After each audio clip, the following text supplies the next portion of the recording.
UDuduzile Zuma-Sambudla wesulile esikhundleni sokuba yilungu lePhalamende eqenjini loMkhonto weSizwe, i-MK. Izindaba zeNkanyezi TV uzethulelwa uNothiba Maphumulo, sawubona mlaleli.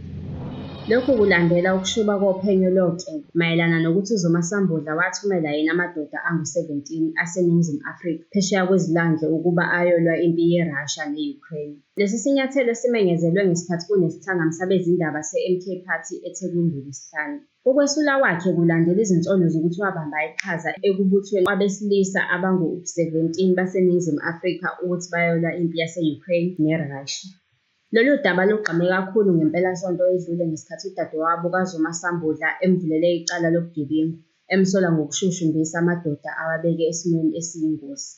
Usihlalo we-MK Party uNathi Nhleko uchazile ukuthi uComrade Duduzile Sambudla usenikeze incwadi yokwesula kwakhe ku-NA National Assembly kanye nayo yonke imisebenzi yokumela umphakathi ngokushesha.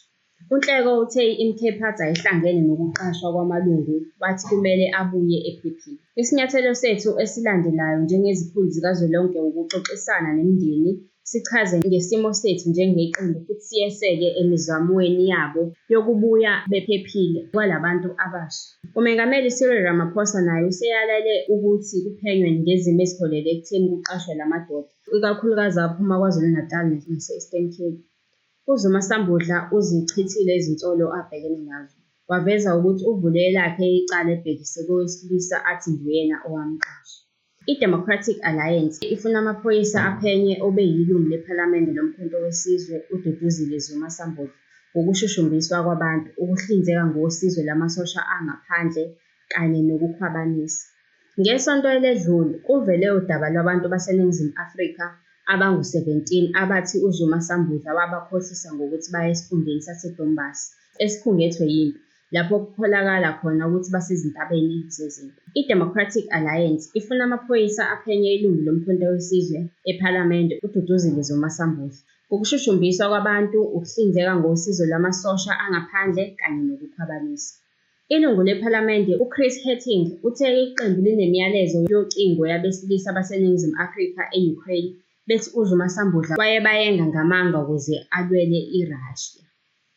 Incwadi efungelwe ithi uZuma-Sambudla uyabandakanyeka ekuyengeni abantu baseNingizimu Afrika ukuthi bayolwela iRussia.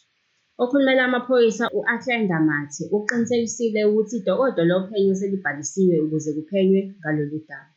I-South African Police Services, i-SAPS, iqinisekisile ukubhaliswa kwedokodo lophenyo kulandela incwadi efungelwe efakwe ngonkosazane Bongani Zuma Mncube esiteshini samaphoyisa eSandton ecela kuphenywe ngoDuduzile Zuma-Sambudla. Esitatimendeni esifungelwe, uZuma Mncube usola ukuthi amadoda aseNingizimu Afrika ayi-17 avaleleke empini ye-Ukraine neRussia. Uthi la madoda ayengelwe eRussia ngokuthenjiswa ukuqeqeshwa ukuba abaqaphi abasezingeni eliphezulu, futhi anikezwa iqembu lamasosha aseRussia ukuthi alwe empini yase-Ukraine ngaphandle kolwazi noma imvume yabo. uZuma Mncube uphinde waveza ukuthi kula madoda angu-17 kukhona namalungu omndeni wakhe. Kukhona abanye abantu ababili ekuthiwa bayathinteka kulolu hlelo.